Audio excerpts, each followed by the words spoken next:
the turbine foundation. And the tower section, like you saw there before, actually sits on top of here like the base of a big Ferris wheel. It's anchored into the rock by these bolts here. These are 40-foot anchor bolts that go 40 feet down and actually anchor into the bedrock. And they're all the way around here that anchor this entire foundation.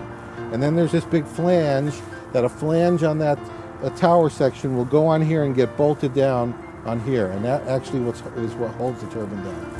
This is the main transformer over here, and this actually steps the 13.4 kilovolts electricity from the turbine generator down to the voltage that the electrical grid uses.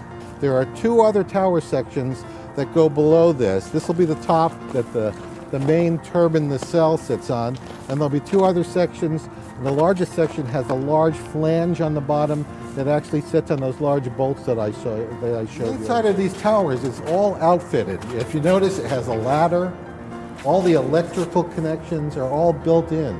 So when they put these tower sections together, actually they just bolt the ladder together. They actually plug in the wires and then plug the wires into the transformer, and it's all set to go. Depending on the amount of wind, and it has a certain, you only get electricity when the wind is blowing.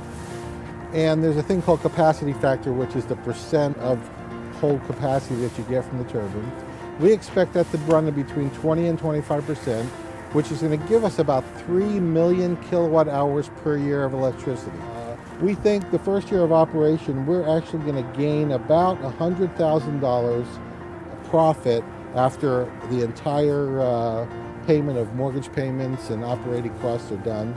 And over the 20-year useful life of the turbine minimum, we think it's going to be over $3 million positive revenue for the town. Even though our project is a very small offset of carbon footprint, it's an indication of what a lot of small people can do in a big problem throughout the world. If everybody did their little part in offsetting 3/4 of their little carbon footprint, then everybody in the world would be much, much better off.